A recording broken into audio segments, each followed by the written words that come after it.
For topic 6, we're going to talk about position vectors. And this is kind of like a really cool thing. One, it gives us a nice, easy notation to work with, which I like. Two, it gives us a way to really kind of understand a terminal point on a vector, which is really cool. Okay. So we have that a position vector, and this is really important. You know how much I love a definition at the beginning of a video. Okay. A position vector shows the location of a point relative to the origin. Okay. So we're kind of taking some vector and we're going to relate it back to the origin, and that's going to be really helpful for us, okay? So a position vector shows the location of a point relative to the origin, meaning position vectors have their initial point at the origin and then end at some specific point in the coordinate plane, okay? And that's like going to end up being like a really, really cool thing in just a bit, okay? Now, the notation is also important. Okay, so we're still going to use the letters like V, W, U, things like that with like the little vector bar over top of them. So that doesn't change. What is going to change is this notation right here. We're going to use these little pointy brackets here, okay? And then we're going to put two components inside, okay? And what we put inside is not an ordered pair. So you need to understand this does not necessarily represent an ordered pair. There is going to be something that coincides with this, but this is not an ordered pair. What you need to understand is that if we have V equals, and then we have these pointy brackets, the first value is the horizontal movement,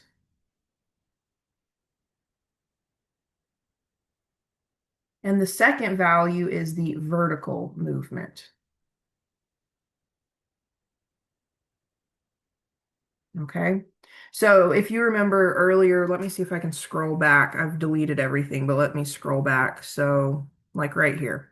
So we had these vectors much earlier. I made those videos yesterday, so the worksheet got cleared. But anyway, what we did when we were talking about adding vectors or subtracting, what we were really talking about initially, like how we started this whole game, is we talked about the horizontal and the vertical movement. So if we look at vector v here, from its initial point here to this terminal point here, we had horizontal and vertical movement. And basically what we had to do is we had to go to the right 1, 2, 3 units and then up 2 units.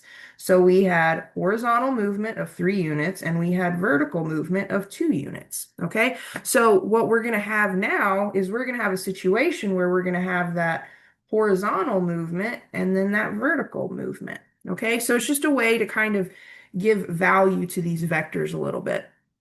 Okay, so let's scroll back. Okay, so again, the position vector is going to show some point relative to the origin. We have these two components now. The first component, well, I don't want to say component because there's actually something called component for it. The first value is the vertical move or the horizontal movement, and then the second value is going to be that vertical movement. Now, the values A and B, they're just real numbers. Okay, so they're going to be like scalar values, kind of. Okay.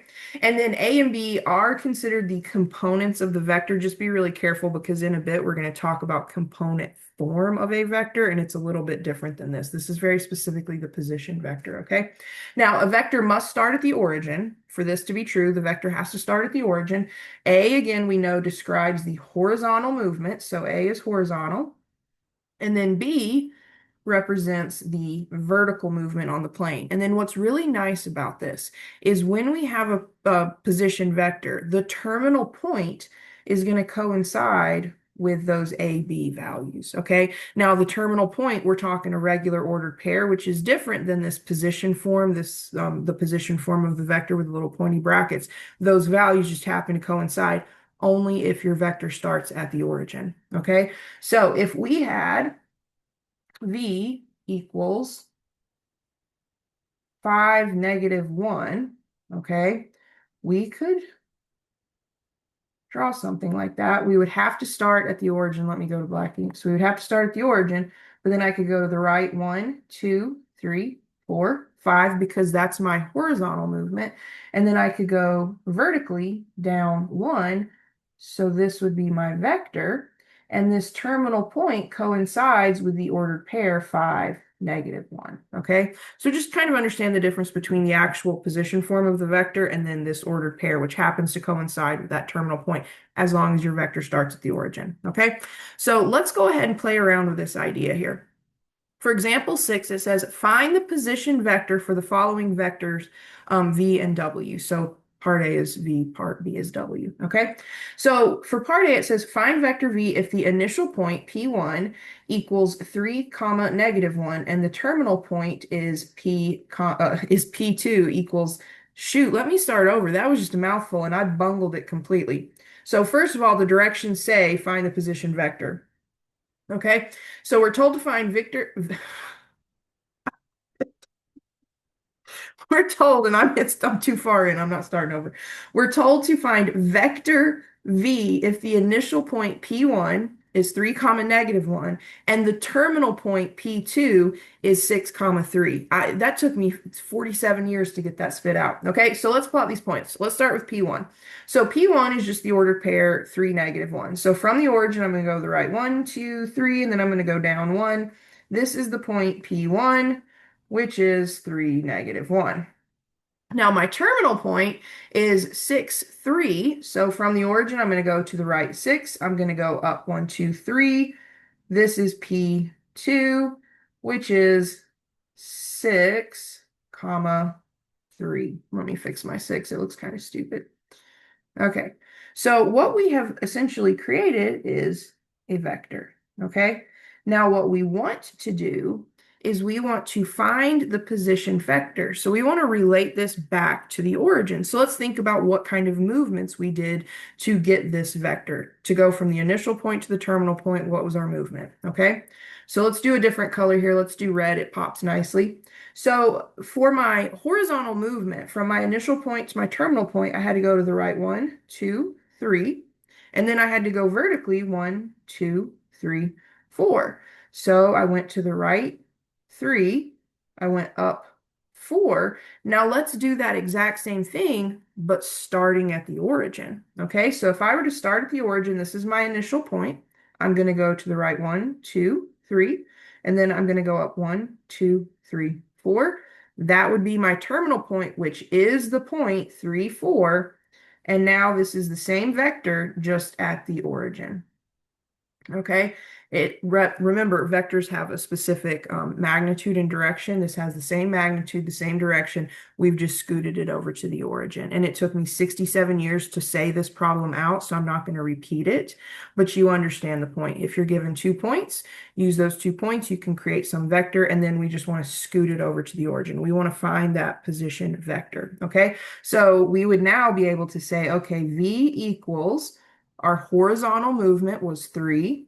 Our vertical movement was 4. And that's what we would want to put for our final answer. Okay. Now let's talk about part B. Hopefully this one's a little bit smoother for me. So remember the initial directions for example 6 said find the position vector for the following vectors V and W. Okay. So it says find vector W if the initial point is P1 equals 7 comma 2 and the terminal point is P2 which equals 11 comma 7. Okay. So let's find P1. At the origin I would go to the right 7 and then up 2. Whoops. So that's going to be my P1. Okay, now P2, I want to go from the origin 11 and then up 7. So 11 and then up 1, 2, 3, 4, 5, 6, 7.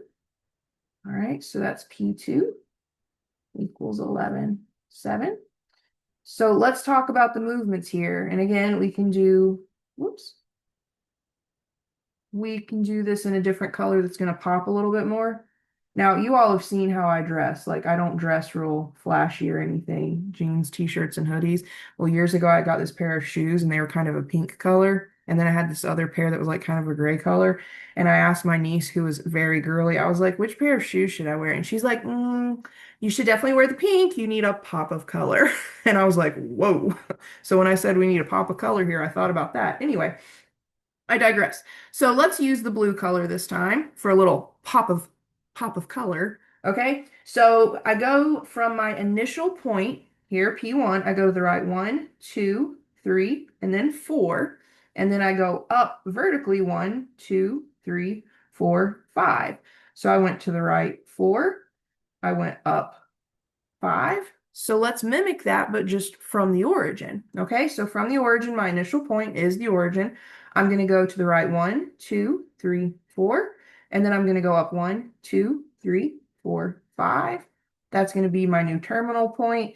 And that terminal point of the position vector is going to coincide with the ordered pair 4, comma 5. Now, the actual position vector has a horizontal component of 4 and a vertical component of 5. Okay, so that's how you can do that. Now, in a bit, we're going to look at this algebraically. So let's just kind of investigate what happened. Let's say this is x1, y1. Let's say this is x2, y2. And then let's just say for funsies, just exploring here, not doing anything wild and crazy, but let's say we looked at x2 minus, I was doing my minus and my x at the same time, minus x1. Well, if we looked at x2 minus x1, that would be 11 minus 7, which is, how interesting, 4.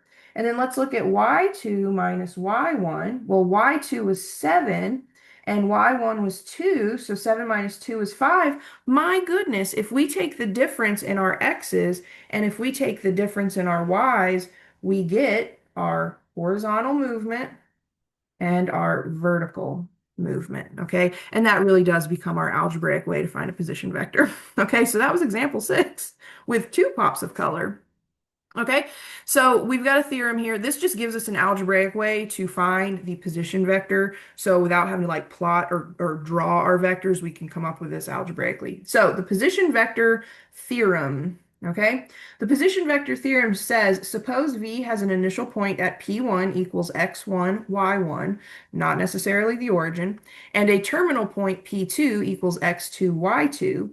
If V is equal, or if the vector V is equal to this right here, I'm not even going to try to spit it out, but if we have this situation here, then V is equal to the position vector, ta-da! So all we do here is to find our position vector, to find the horizontal movement, you find a change, your horizontal change, and then to find the vertical movement, you just find the vertical change, okay? So basically x2, y2, let me do x2, x1. So x2 minus x1 represents your horizontal change. And y2 minus y1 is your vertical change. Very similar to what we do when we're looking at slope formula. So if you go back to like the beginning of your algebra career and you think of the slope formula, it's the similar idea. We're finding the difference in our horizontal movements. So we're finding a horizontal change, and then we're finding a difference in our vertical movements. So we're finding a vertical change. Okay. So that's just how you can algebraically find your position vector.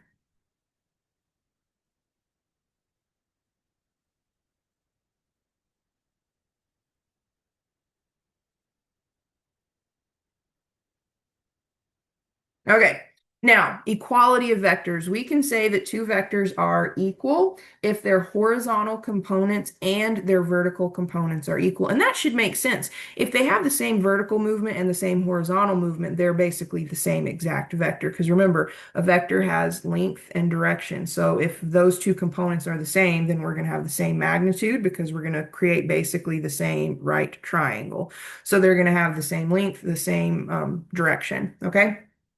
So symbolically, we could say if vector v is the position vector a1, comma b1, and vector w is a1 or a2, comma b2, then we can say vector v equals vector w if a1 equals a2 and if b1 equals b2. So that was a mouthful. Again, I think I need to go to bed because it's like 10 p.m. already and I've got like 2 hours of videos to make. So this is going to be a long night.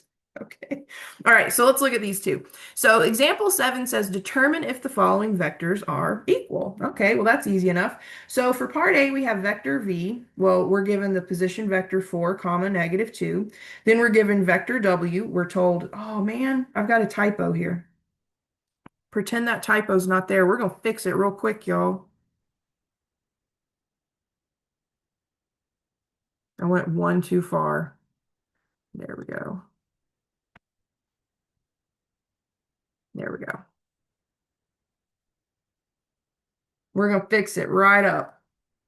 Okay, so we have the vector v. The position vector is 4, comma, negative 2. And then we have vector w. The position vector is 4 comma negative 2. So we have that this is A1, B1. This is A2, B2. Well, we can say vector V equals vector W if A1 equals A2 and B1 equals B2. Well, A1 is 4, A2 is 4, so check there. B1 is negative 2, B2 is negative 2, so check there. We can say that yes, these two vectors are certainly equal. Okay, so that was like a freebie. That one was easy. Okay, generally we would see something more like example B here. So it says let vector v go from the point A, which is 1 comma 3, to point B, 5 comma 6, and then let vector w go from point C, which is negative 2 comma 0, and point D, which is 2 comma 3. If you feel like you would be more comfortable plotting these points, you certainly may, but we're just going to dive in and we're going to start labeling things A1s, A2s, B1s, B2s, and we're going to see if things work. Well, let's start with X's, I guess. So let's focus on V.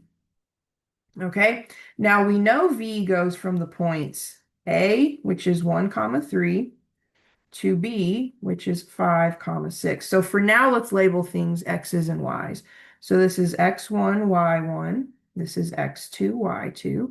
And remember, we can pretty easily find a position vector by finding the difference right here in our X's and then the difference in our Y's, okay?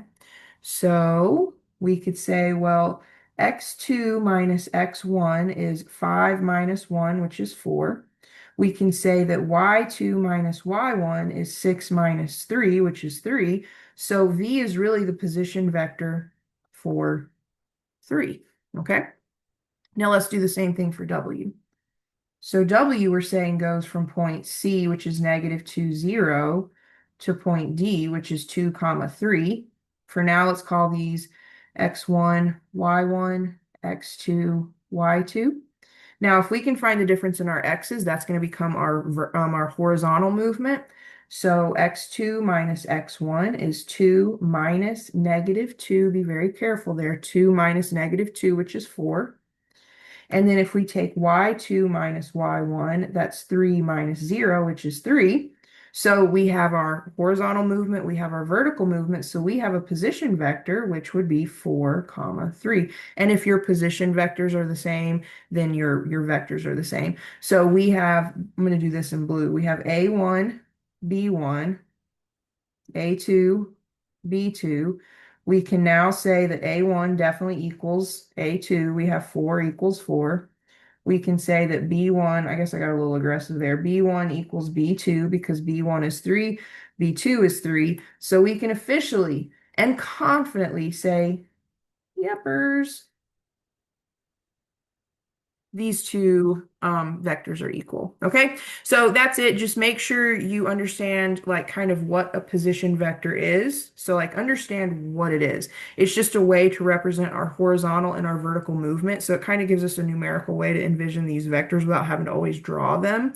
Okay, you can still draw them easily. You just have to understand that a position vector starts at the origin. Okay, we found a way to kind of like graphically or visually get our position vectors, and then we came up with this algebraic way to get our position vectors, and then we investigated looking to see if vectors are equal. Okay, so if the horizontal and vertical movements are the same, vectors are equal. Okay, in the next one, we're going to talk about another way to represent vectors, which is even more algebraic. It's called position. It's called component form. Okay.